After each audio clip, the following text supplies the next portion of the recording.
그러니까 입자들 충돌이 많으면 많을수록 불확실성이 높아져. 변화의 속도가 30년 전에 비해서 최소한 100배는 빨라졌을 거예요. 큰 부의 이동이 아시아로 오는 그 흐름이 만나는 교차 지점에 허브 역할을 한국이 하게 되는. 스타트업 입장에서 내가 뭘 잘못하고 있는 거지? 그런 걸 알려주는 분들이 되게 없더라고요. 미래측 중에 가장 많이 틀린 것 중에 하나가 미래의 사람들은 알약을 먹게 될 것이라는, 세상은 변한다라는 게 전제인데 네. 모든 것이 다 변하지 않는다. 안 변하는 게 있다.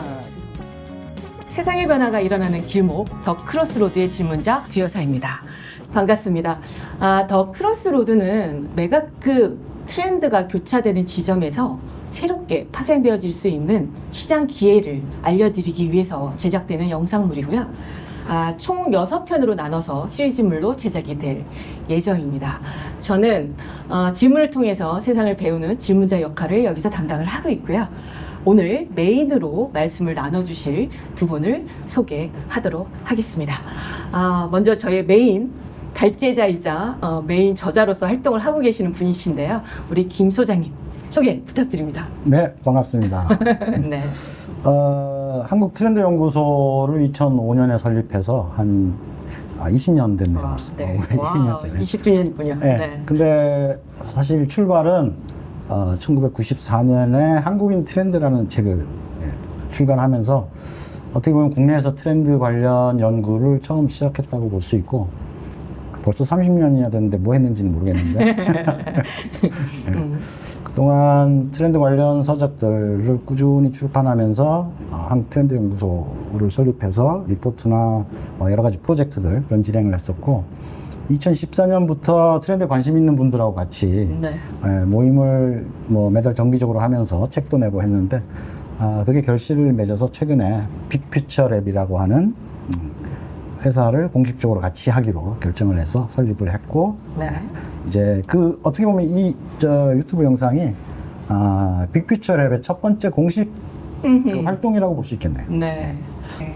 새롭게 만든 빅피처 랩에서의 좋은 성과 주고 앞으로도 기대 많이 해보도록 하겠습니다. 네. 두 번째 우리 이 박사님 소개 부탁드리도록 하겠습니다. 저는 이게 저를 소개하는 거 되게 어색한 사람 중에 한 사람이고요. 그러니까 지금 이제 경희대학교의 교수로 재직을 하고 있지만 새로운 뭔가를 계속 하고 싶어하는 약간 좀 신기술을 발굴하고 또 그러한 신기술을 가지고 이제 스타트업을 하는 기업들을 발굴해서 도와주고 또 실제로 이제 투자도 진행을 하고, 그래서 엑셀러레이터라는 투자 기업도 만들어서 투자도 하고 있으면서 이제 개인 투자도 적극적으로 하고 있고요. 그 다음에 이제 제가 기업을 스타트업을 3번을 해봤는데, 이제 스타트업 입장에서 보면 내가 뭘 잘못하고 있는 거지? 어디서 놓치고 있는 거지? 이런 것들을 좀 알면 한 발자국 더 앞으로 나갈 수 있는데, 그런 걸 알려주는 분들이 되게 없더라고요. 우리나라가 실은 스타트업이 좀 활성화되려면 이 스타트업에 실제 투자가 이루어질 수 있도록 도움을 주는 뭔가를 해야 되는데, 제가 실제 투자를 하고 있는 상황이다 보니 너 제안에는 어떤 문제가 있다라고 이렇게 빨간 펜 지적을 하기 시작했어요. 근데 이게 어느 정도 이제 거의 10년 가까이 지적질을 하다 보니 이게 이 분야에서 저를 부르는 이 이름이 이제 빨간 펜, 어쩌고 저쩌고 네. 이렇게 네. 부르고 있어서 지금 네. 현재는 제가 이제 빨간 펜 투자자로 약간 이렇게 불리는 이런 이제 현재 상황으로 돼 있고요. 그래서 저 자체를 소개를 하자면 우리나라의 스타트업의 발전을 위해서 이제 투자업계나 또는 이제 새로운 기술을 개발하는 이제 업체의 입장에서 무엇을 도와주면 좋을지를 항상 고민하는 그런 투자자라고 보면 될 것 같습니다. 예. 네. 그래서 꼭 빨간펜 투자자로 불려달라고 말씀을 하신 거군요. 네. 어쩌면 실용적으로 조금 많은 도움을 많이 받을 수 있을 거라고 좀 판단이 들고 있고, 저는 아까 간단하게 소개를 해주셨습니다만은 한국 트렌드 연구소 이러면 딱 뭔가를 하는구나라는 느낌이 확 와닿거든요. 근데 빅피처랩 너무 막연한 건데 조금 설명을 더 해줄 수 있으실까요? 출발은 막연하긴 하네요. 네. 그러니까 지금 우리 박사님이 하시는 일을 보면 알 수 있듯이 굉장히 구체적인 네. 그런 예측이 필요한 영역이잖아요. 근데 또 한편으로 보면 큰 그림을 그려놓고 그 안에서 디테일하게 추적해 들어갈 필요가 있는 게 예측의 일반적인 방법이거든요. 네. 그러니까 한 단어로 굳이 표현을 하자면 그 필연성을 좀 찾아봐야 돼요. 그러니까 한 30년 전에도 불확실성의 시대라고 우리 시대를 그렇게 얘기를 했는데 지금도 불확실성의 시대라고 얘기하지만 생각해보면 변화의 속도가 30년 전에 비해서 지금 뭐 최소한 100배는 빨라졌을 거예요. 그렇죠. 네. 그러니까 우리 물 끓여보면 알지만 온도가 높아질수록 그 안에서 입자들의 충돌이 엄청 더 세잖아요. 그러니까 입자들 충돌이 많으면 많을수록 불확실성이 높아져. 그러니까 30년 전에도 불확실성 시대라고 얘기했지만 지금이 훨씬 더 불확실한 그렇죠. 거죠. 네. 근데 뭐 스타트업이 됐던 아니면 국가기관이 됐던 뭔가를 입안하고 기획을 하고 상품을 준비하고 하려면 예측이 반드시 필요하단 말이죠. 네. 근데 그럼 점점 더 불확실해지는 시대에는 그 예측 작업을 어떻게 할 수 있냐. 그러면 큰 그림부터 좀 그릴 필요가 있는 거죠. 그래서 그 큰 그림 안에는 뭐가 들어가야 하냐면 필연성이라고 하는 요소가. 네. 그러니까 네. 불확실성 속에 확실성을 좀 잡아보는 게 필요하고 그걸 이제 우리가 좀 같이 공감하기 위해서 만든 용어가 굳이 말하자면 빅퓨처, 큰 그림. 근데 큰 그림 그리는 것만으로는 뭐 실질적으로 인사이트는 얻을 수 있을지 모르지만 실질적인 도움이 안 되잖아요. 네. 이제 그런 역할들을 우리 박사님이나 또 네. 저희 빅퓨처 랩에 보면 현장에서 다 비즈니스를 실제로 하는 분들이 많이 계시거든요. 네.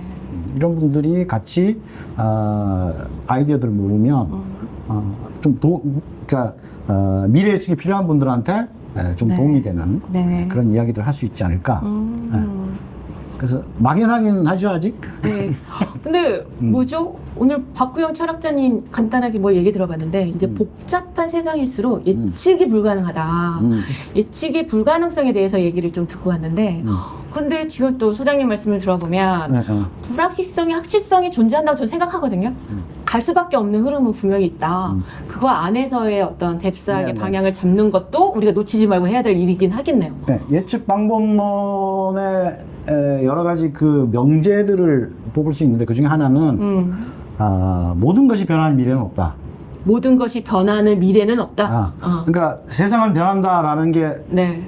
전제인데 네. 모든 것이 다 변하지 않는다. 안 변하는 게 있다. 그래서 미래 예측을 할 때는 그게 설사 한 20년 후, 그러면 네. 20년 후 정도면 거의 판타지잖아요. 네. 그럼에도 불구하고 안 변하는 게 있다. 그 미래 예측 중에 가장 많이 틀린 것 중에 하나가 미래의 사람들은 알약을 먹게 될 것이라는 게 한 5, 60년 전, 100년 전부터 나왔는데 아직도 우리 알약 안 먹어요. 먹을 생각이 없는 것 같아요. 먹을 생각이 없어요. 뭐 알약 먹어도 될 수도 있지만 네. 이게 맛 때문에 먹는 건데 그러니까. 네, 지금 영양이 어쩌고 다이어트 어쩌고 그렇게 하는데도 계속 단 거 나오잖아요. 그럼 또 단 거 또 먹어. 디저트 산업 계속 발전하잖아요. 네. 그러니까 인간이 가진 어떤 속성 이건 변하지 않는 부분이 있어요. 근데 뭐 영원히 변하지 않을 거라고 우리가 예측할 수는 없지만 최소 20, 30년 내는 네. 안 변할 거다. 네. 그럼 변하지 않는 것에 기반해서 변하는 걸 이제 예측하는 거니까 그런 몇 가지 필연성 요소들은 있다. 불확실하다고 해서 모든 것이 불확실한 건 아니다. 네. 그래서 그런 걸 기반으로 하면 좀 일정한 정도의 미래는 예측이 가능하다 이렇게 봅니다. 그래서 그 변하지 않는 그 지점에서 변하는 것을 찾아내기 위해서 그 더 크로스로드라는 어떤 메시지를 네. 전달하고 싶은 거군요. 네네. 네. 크로스로드라고 하는 개념 우리식으로 하면 이제 우리말로 하면 그냥 교차로. 네. 이것도 한자어긴 하네요. 네. 그냥 길목. 길목이요. 저는 네. 길목이란 말이 너무 좋아요. 네. 목을 잡아라. 그렇죠. 이거잖아요. 네. 그러니까 쉽게 시각화하기 위해서 우리나라에서 이제 한 수십 년간 계속해서 최고의 시장으로 평가받는 강남역 사거리. 큰 길, 대로가 교차하는 지점에 여기 생겼고, 네. 그러니까 지상에서 지하에서 길들이 교차하면서 거기에 교통편들이 모이고 그러다 보니까 상가들도 모이고 또 비즈니스 센터들도 모이고 또 지방 가는 버스들 다 거기서 출발하잖아요. 그러니까 인간의 어떤 그 문명의 발전사를 보더라도 교차로에 항상 도시가 생기고 이렇게 되는데 사회 변화도 그 변화의 어떤 그 방향을 가진 흐름들이 크게 있거든요. 네. 근데 그 흐름들이 교차할 때, 그러니까 서로 다른 방향을 가진 흐름이 교차할 때 거기에 마치 일반 우리 그 도시화 과정에서 보여준 교차로의 번성처럼 큰 시장이 왜냐하면 이제 트렌드라는 건 기본적으로 욕망이 발현되는 거거든요, 인간의. 네. 그래서 인간의 욕망이 발현돼서 어떤 방향을 가진 트렌드가 형성돼서 성장한단 말이에요. 네. 그런데 처음에는 출발은 좀 다른 방향이었던 트렌드가 어느 시점에서 교차로를 형성하면 거기에 큰 시장이 열린다. 그래서 거기에다 이제 우리가 이름을 교차로, 트렌드 교차로 혹은 네. 트렌드 더 크로스로드. 네. 세상의 변화가 일어나는 길목. 네, 이거 황금 잘 길목. 네, 네. 그거를 우리가 예측을 하고 어떤 지점들이 만날 수 있는지를 봐야 된다는 얘긴데, 그러면 그 지점에 만나려면 큰 흐름이 존재해야 되는 거잖아요. 그렇죠. 네. 다른 방향을 가진 흐름이 어느 순간 만났을 때 그게 이제 더 크로스 로드로서 역할을 한다는 얘기인데, 그러면 그 큰 흐름은 뭐가 존재하고 있는지는 선생님께서는 다 알고 계시는 건가요? 일부. 메가 트렌드라는 말은 들어보셨죠? 예, 예. 애초에 트렌드라는 말은 이제 한 10여 년 정도 지속되는 어떤 방향의 변화를 얘기하는 경제학 용어입니다. 예. 그래서 우리가 잘 알고 있는 유행하고는 그 시기상 구분이 뚜렷해요. 네, 네. 예를 들어서 BTS 중에 누가 오늘 귀걸이를 하고 나왔는데 이뻐 보여. 그러면 그날 오후에 동대문상가에 그 귀걸이가 쫙 깔리고 그 다음 날은 아이유 귀걸이가 팔리는 이런 식의 이런 걸 우리가 유행이라고 볼 수 있는데 트렌드는 그렇게 단기적으로 움직이지 않고 한 10여 년에 걸쳐서 처음에는 작게 시작했다가 일정한 시간이 지나면 성장해서 사회적 현상이 되는 이걸 트렌드라고 부르는데 그 트렌드가 글로벌한 규모로 확장되고 그러니까 동대문 시장에서 서울 사람들, 서울 젊은 애들이 이렇게 좋아하는 이런 흐름이 아니라 전 세계 젊은이들이 같은 형태의 어떤 환호를 한다면 그러면 규모가 글로벌로 가잖아요. 그래서 규모가 글로벌이고 또 그 변화 주기가 한 10년 정도가 아니고 수십 년에 걸쳐서 그럴 때 거기에다가 메가를 붙인 거예요. 그래서 메가 트렌드라고 했는데 그 메가 트렌드라고 하는 말을 처음 쓴 사람은 존 나이스비트라는 미국의 미래학자고 이분이 엘빈 토플러가 훨씬 더 유명하죠. 같은 해에 태어나서 미국에서 미래학자 양대산맥이라고 불렸던 그런 분입니다. 그분이 1982년에 10개의 그런 글로벌한 변화의 방향을 잡아서 메가 트렌드라는 말로 책을 처음 냈습니다. 그래서 그 이후로 이제 어떤 나라나 어떤 지역이나 이런 쪽에서의 어떤 그 변화가 아니고 전 세계적 규모로 변하는 거에 대해서는 메가 트렌드라는 말로. 그럼 20년이 지나도 안 변하는 것이 있는 것이 메가 트렌드도 하나에 들어간다고 봐야 되는 거네요. 그렇죠. 그래서 예를 들어 보면 고령화, 조선시대 사람들이 일찍 죽은 이유 중에 하나는 아마 치과 치료 때문일 거예요. 나이 들면 이들이 다 빠지기 때문에 정상적으로 몸이 소화시키고 이런 걸 못 하거든요. 그러니까 오래 살기 굉장히 힘든 구조였죠. 그러니까 어쩌다가 오래 사는 사람이 생기는. 그러니까 그런 사회 환경적 변화들이 생기면서 인간 수명들이 연장되어 왔고, 그 수명 연장은 어떤 한 나라에 국한되어 있지 않고, 지금 중국 같은 경우도 뒤늦게 경제 성장을 했지만 지금 고령화로 몸살을 앓고 있잖아요. 먼저 고령화가 시작된 나라들은 이미 초고령화 사회로 가고 있고. 그러니까 인구 구조가 근본적으로 변해가면서 거기 사는 주요한 어떤 그 사람들의 욕망의 이런 것들도 바뀌고. 대표적인 게 그거잖아요. 그러니까 나이가 들었지만 젊게 살고 싶다. 저는 그걸 청춘의 욕망이라고 부르는데 50대, 60대, 70대가 돼서도 젊게 살고자 하는 욕망을 갖는 세대들이 우리나라에서 가장 큰 소비 세대로 등장하면서 시장 전체를 바꾸고 있잖아요. 하다못해 편의점도 나이 든 사람들이 좀 쉽게 다닐 수 있도록 통로를 넓힌다든지 그러니까 아주 디테일한 사회적인 어떤 그 삶의 구석까지 이 메가 트렌드는 변화를 계속해서 연쇄적으로 끼쳐나가는데 이게 뭐 5년, 10년 만에 끝나는 현상이 아니고 전 세계적인 현상이고 이럴 때 우리가 이제 메가 트렌드라고 하는 거죠. 그러니까 이 고령화라는 커다란 메가 트렌드가 전 세계를 수십 년간 계속해서 그 방향으로 끌고 나가는 거죠. 이 고령화라는 있는 데 예를 들면 도시화라고 하는 메가 트렌드가 있어요. 그 20세기 내내 도시화가 진행됐어요. 네. 네. 그래서 우리나라 같은 경우는 거의 도시화율이 90%에 가까워지잖아요. 네. 그 초거대 도시, 메트로폴리스라고도 불리고, 메갈로라고 부르기도 하고, 메가시티라고도 부르기도 하고, 이런 식의 그 초거대 도시가 집중하는 현상. 우리나라만 서울 뭐 이런 쪽만 모이는 게 아니고, 전 세계적으로 뉴욕, LA, 그 다음에 베를린, 런던, 이런 식으로, 전 세계적으로 모이고, 그 다음에 또 하나, 도시화 메가 트렌드의 특징은 그렇게 모인 도시 중심으로 부가 재편성된다는 거예요. 국가가 아니고 뉴욕에 사는 사람하고 디트로이트 사는 사람은 같은 미국에 살아도 삶의 질이 완전히 달라져요. 근데 도시화는 20세기에 보편적으로 그렇죠. 나타나는 어떤 특성이나 흐름으로 이해를 했고 이제 최근에는 이제 도시화는 끝났다, 한계가 있다라는 얘기를 통해서 또 다른 어떤 대안이 있는데 그렇지 않다고 보시는 거죠. 이건 하나의 메가급 트렌드로서 계속 지속될 수밖에 없다고 봐야 된다는. 현재로서는 그러니까 도시화율도 계속 높아지고 도시화의 질적 속성들이 많이 이제 바뀌고 바뀌는. 있죠. 20세기적 네. 도시화의 특징 중에 하나는 동심원적으로 해가지고 도심은 네. 슬럼가가 되고 네. 그 바깥으로 교외로 사람들이 나가가지고 거주하는 게 20세기적 도시화의 특징이었잖아요. 그런데 도시화가 진행되면 진행될수록 사람들이 도시 바깥으로 안 나가고 도시 안에 살고 싶어 하면서 도시 자체의 녹색화들이 진행되고 도시 안에 다시 거주지들이 생겨나는 흐름으로 전세적으로 바뀌고 그 다음에 국가의 국경보다 인구 1000만, 2000만, 3000만 도쿄만 해도 도쿄도까지 합쳐서 인구가 4000만에 가깝게 만들어 놓고 거기서 다른 나라의 다른 도시의 부를 빨아들이는 형태로 도시가 성장해 가고 있는 흐름이 있는 거죠. 네. 그러면 얘는 아까 우리는 고령화 가지고 얘기했잖아요. 네. 그러니까 고령화의 방향하고 네. 도시화는 애초에 방향이 달라요. 네. 그런데 그 제가 말한 것만 들어봐도 이 변화의 흐름이 굉장히 규모가 큰 건 알 수 있죠. 그죠. 네. 근데 어느 날 고령화와 도시화가 네. 어떤 교차로에서 네. 크로스로드가 되는 거지.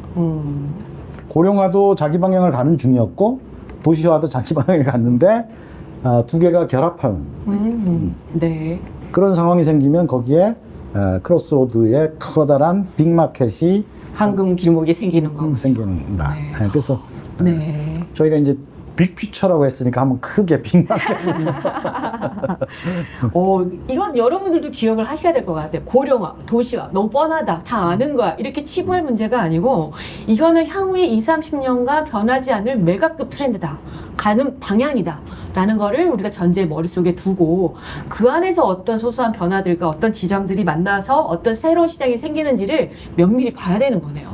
근데 우리는 똑같은 얘기를 반복되는 거 되게 싫어하지 않습니까? 도시하면 진부해, 고령화, 이젠 지쳤어, 뭐 이런 얘기를 하는데 그런 게 아니거든요. 시장을 제대로 이해하고 예측하려면. 그러니까 우리 예측 부분에서는 그런 게 있는데 신선해야 되잖아요. 예측한다는 사람이 나와가지고 다 아는 얘기하면 재미없잖아요. 맞아요. 그래서 이 미래학이 네. 출발이 1960년대에 출발을 했는데 원래는 이제 군에서 시작했어요. 미래학이.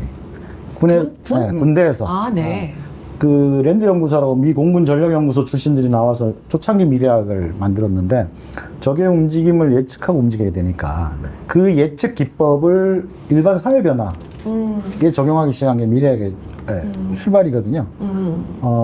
그런데 오늘날로 오면 올수록 이제 점점 더 실질적이고 세세한 것들을 사람들이 예측을 원하게 됐죠. 근데 처음에는 되게 신선했어. 막 2000년대는 뭐가 될 거고 막 되게 신선했는데 시간이 지나면 그런 신선한 게 그렇게 자주 나올 리가 없잖아요. 그죠. 네. 네. 그래서 이제 1990년대 넘어가면서 미래학이 약간 쇠퇴하기 시작합니다. 그런 초창기 예측할 때 신기하긴 하지만 실제 변화는 언제 일어나냐? 한 5년, 10년 후에 일어나요. 네. 그러니까 용어 자체는 휘발된 후에 실제 변화들이 일어나는 경우가 많고 우리 부문별로 봐도 비즈니스가 제일 앞장서서 가잖아요. 네. 그 엘빈 토플러가 그런 얘기를 했는데 기업이 변하는 속도가 예를 들어서 시속 100km라고 하면 예를 들어서 법 체계 같은 데서 변하는 거는 뭐 시속 5km라 그랬나 20km라 그랬나. 그러니까 법은 사회 전체를 안정화시키는 게 목적이기 때문에 선도적으로 실험할 수가 없거든. 네. 사회 전체를 놓고 생각해 보면 기업들이 가장 앞서 신기술도 개발하고 신상품도 만들고 새로운 경험도 주고 그러면서 사회 현상들을 만들어 나간단 말이죠. 그럼 거기가 제일 빨리 변하는 거지. 예. 근데 그게 사회 전체까지 확산되는 데는 시간이 필요하고 그 사이에 사라질 건 사라져 또. 네. 예, 모든 현상이 사회 전체로 확산되지 않아요. 그래서 아까 제가 그 필연성 얘기를 했잖아요. 네. 예.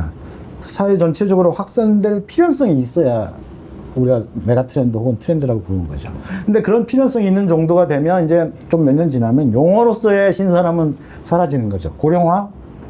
야, 2000년대도 그 얘기했는데 20 몇 년이 아직도 4만 세기가 지났는데 근데 아직도 진행 중. 중이죠. 예, 더 심화될 그런 거죠. 그런 측면에서 메가 트렌드로 우리 소장님께서는 아까 도시와 고령화는 나왔습니다만 어떤 것들을 조금 더 꼽고 있는 거죠?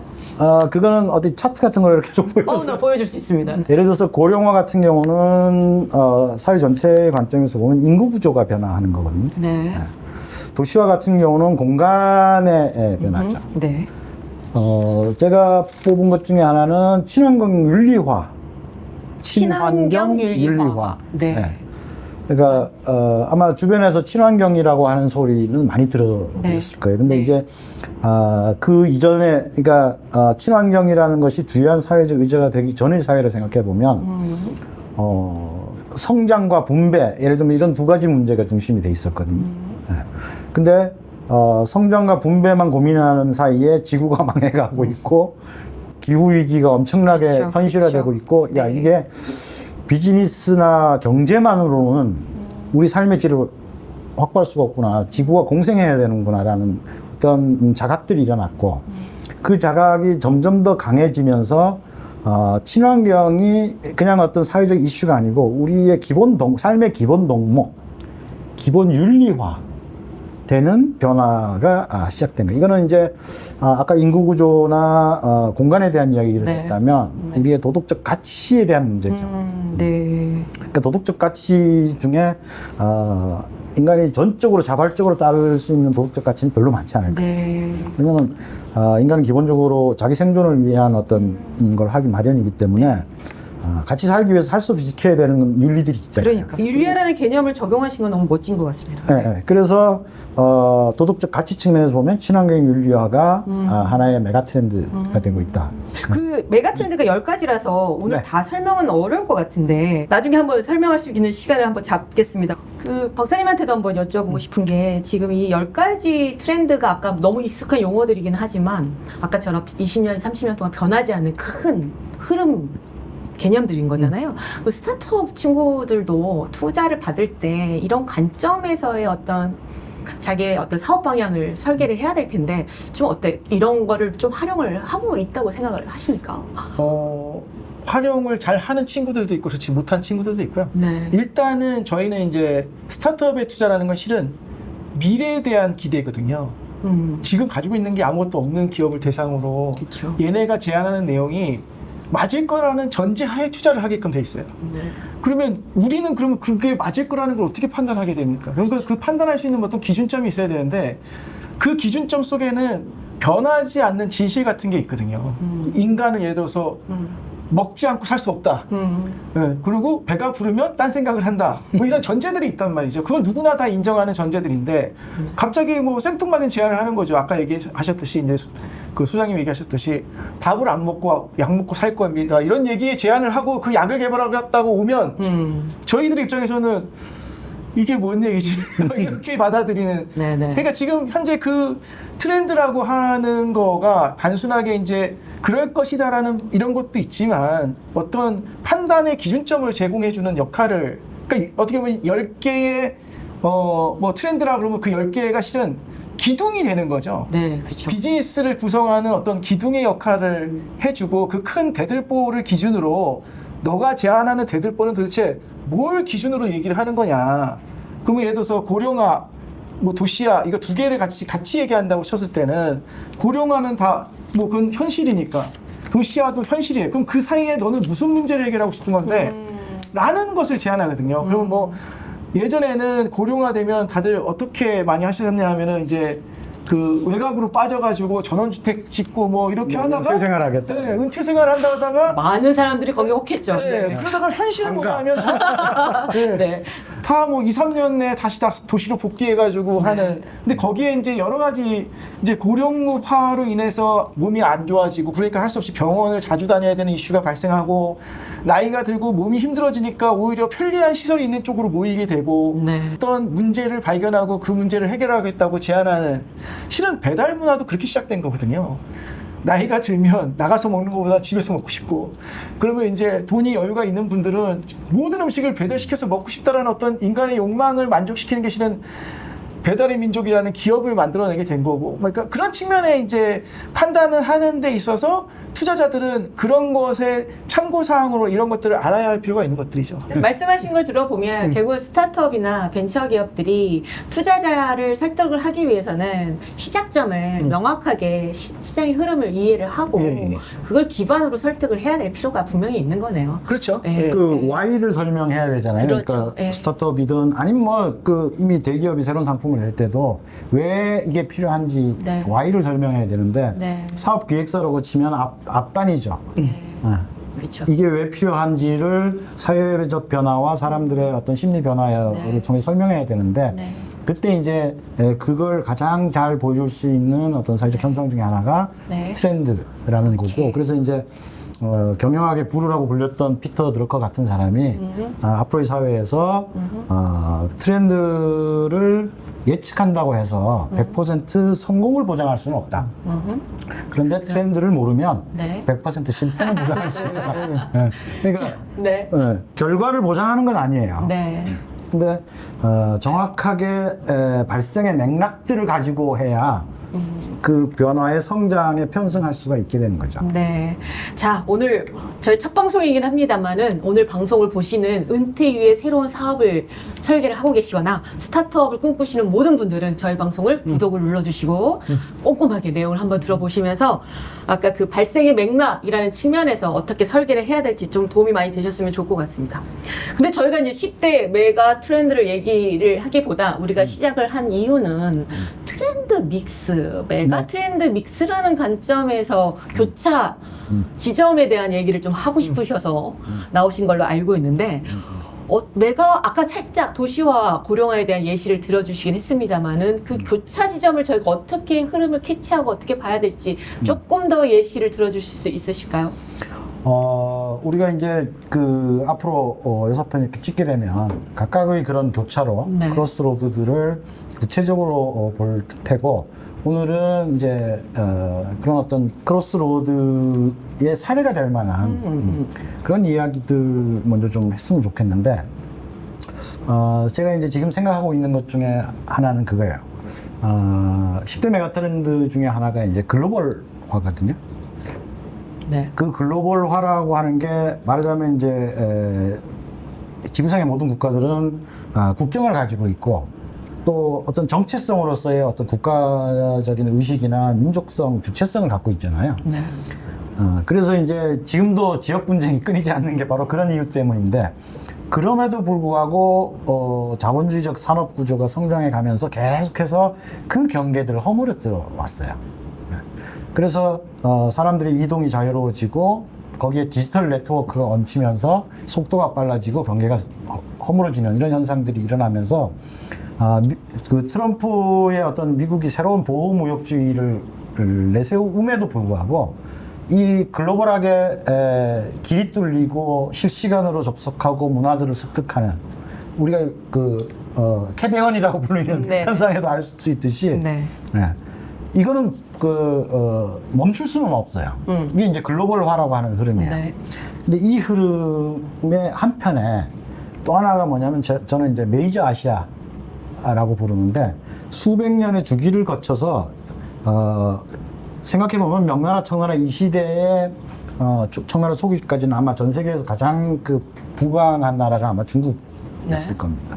그게 이제 르네상스 이후에 산업혁명 이후에 유럽으로 넘어갔고 그러다가 또 한 200~300년이 지난 후에 20세기 초에 미국으로 이제 넘어갔어요. 미국이 슈퍼파워가 된 지가 이제 한 100년이 좀 넘는 정도의 현상입니다.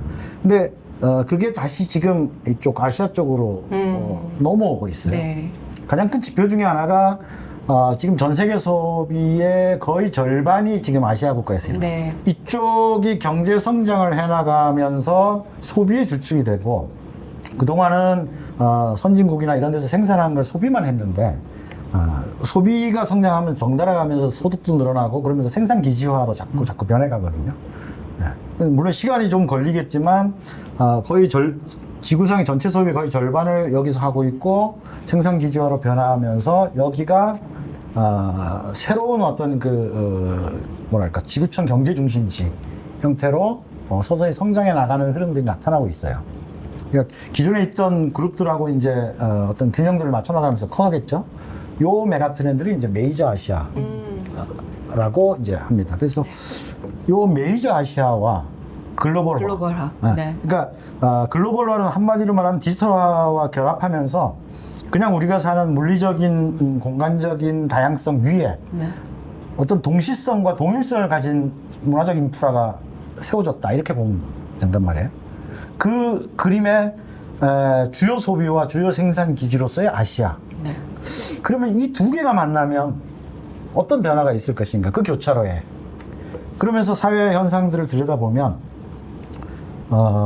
어떻게 보면 그것도 운이라고 볼 수도 있을까요?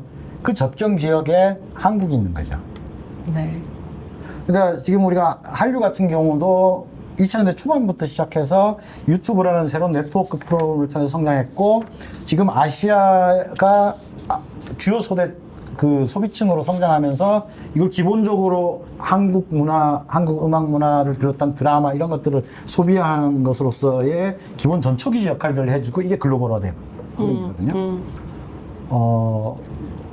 그러니까 이 아시아 국가들 안에서 선도적으로 새로운 문화들을 만들어내고 신기술 쪽에서도 좀 앞서 나가고 경제적으로도 어떤 리딩해 나가는 이런 뭐 일본도 있고 여러 나라가 있지만 그런 나라 중에 하나로 한국이 그러니까 글로벌화하고 메이저 아시아가 메가트렌드로서 성장하다가 만나는 그 지점에 한국이 있는 거군요. 그렇죠. 그게, 우리가 네. 예를 들어서 지금 아직 못 살고 있어. 그러면 둘이 만나봤자 네. 우리가 할 수 있는 일이 없는데 네. 둘이 만나니까 거기서 큰 어떤 새로운 역할들이 주어지고 메이저 아시아와 글로벌화가 만나는 접점 지역으로서의 한국이 이제 주목받고 있는 거죠. 글로벌화로 성장해가는 세계와 큰 부의 이동이 아시아로 오는 그 흐름이 만나는 교차 지점에 허브 역할을 한국이 하게 되는 이런 빅마켓을 우리가 분석해보고 예측할 필요가 있겠다. 네. 그래서 그걸 이제 우리 크로스로드의 하나로 이번에 제시를 하고 있습니다. 네. 다른 메가 트렌드들도 보면 고령화도 있었고 도시화, 디지털화, 자동화, 친환경 윤리화, 네. 그다음에 신뢰 자본 뭐 이런 이걸 했는데 그 10개들이 각자 자기 길을 가다가 이렇게 만나면 거기에 강남역 사거리처럼 길목이 형성이 돼서 큰 시장들이 만들어지고 사람들 유동 인구가 많아지니까 늘어날 수밖에 없잖아요. 근데 강남역을 예를 드는데 그 대로 완전 큰 대로가 만나는 지점 아닙니까? 근데 요즘은 새끼들이 만나는 지점들도 많이 있지 네. 않습니까? 네, 그러니까 우리 크로스로드는 그런 큰 길목들이고 네. 새길들은 이제 이머징 트렌드라고도 부르는데 네. 네. 그 비즈니스에서는 왜 니치 마켓이라는 말도 하고 네. 그러니까 이머징이라는 건 아직은 작은데 나중에 커진다는 뜻이거든요. 네. 그러니까 예전에 저희가 핫트렌드 시리즈 할 때 주로 이머징 트렌드만 모아가지고 그래서 항상 사람들한테 무슨 얘기를 들었냐면 너무 일찍 얘기한 거 아니야. 비즈니스로 그 시장에서 그 확인받기 전에 새로운 변화를 늘 얘기했기 때문에 야 이게 올 거라고 네가 얘기하니까 설득은 되는데 당장 나는 뭘 해야 되지? 이제 그런데 우리가 이번에 하는 거는 이미 시장이 어느 정도 확인되고 있고 네. 다만 필연성을 가지고 네. 성장할 거라는 분석을 해주는 거죠. 네. 그러니까 예측만 하는 것이 아니라 현재 현상도 분석을 할 수 있고 그걸 기반으로 예측을 하게 되는 거예요. 이 박사님이나 네. 이렇게 질문자님의 많은 도움이 필요해요. 거기는. 네. 그래서 저는 이제 이걸 이제 보면서 아까 얘기하셨던 이제 뭐 메이저 아시아나 뭐 이렇게 여기에 이제 한국인의 특성이 좀 많이 관여가 되는 것 같기도 해요. 왜냐하면 우리나라는 실은 우리나라가 개발하지 않은 기술을 가져다가 잘 활용하는 독특한 민족성을 가지고 있거든요. 그래가지고 실은 유튜브가 전 세계에 새로운 미디어판을 만들었는데 그 유튜브를 가장 잘 활용하는 나라 중에 하나가 이제 대한민국. 한국인 거죠. 네. 요즘 소위에서 이제 젠지 세대라고 하는 친구들이 실은 본인이 이렇게 막 영어를 막 유창하게 잘하지 않는데 외국인 만나는 걸 별로 겁내하지 않아요. 그래서 아시아계가 이제 부가 쌓이기 시작하면서 약간 그런 현상들이 이 아시아 쪽에서 다 이렇게 퍼지는 듯한 느낌인 거예요. 네. 그래가지고 과거에 일본이 이제 어떻게 보면 그 역할을 할 수 있었는데 네. 일본의 경우에는 오히려 서양화를 많이 지향을 했어요. 그래서 우리는 아시아인이 아니다라고 하는 어떤 관점이 많이 있어서 선망은 했지만 리딩을 못하는 부분들이 있었거든요. 그런데 한국 사람들은 사실 우리가 워낙 훨씬 더 뒤쳐져서 출발했기도 했고 네.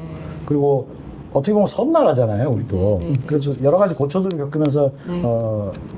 억지로 겸손해진 측면도 좀 있고 그래서 우리는 서양인이야 뭐 이 개념은 아니거든요. 그죠. 네, 네. 그죠. 우리는 로컬리즘이 더 확실한 나라인 그렇죠. 거죠. 근데 네. 지금 한류도 보면 어떻게 보면 로컬이 남아 있어서 맞아요. 그게 네. 글로벌하고 접점을 네. 그러니까 지금 글로벌화 메가트렌드의 특징 중에 하나가 디지털 네트워크는 동시성, 동일성의 시스템이에요. 그런데 똑같은 맥도날드면 무슨 재미가 있어? 근데 그러면 다양성이 필요하거든요. 다양성이 어디서 나오냐고? 로컬에서 지역성. 나와.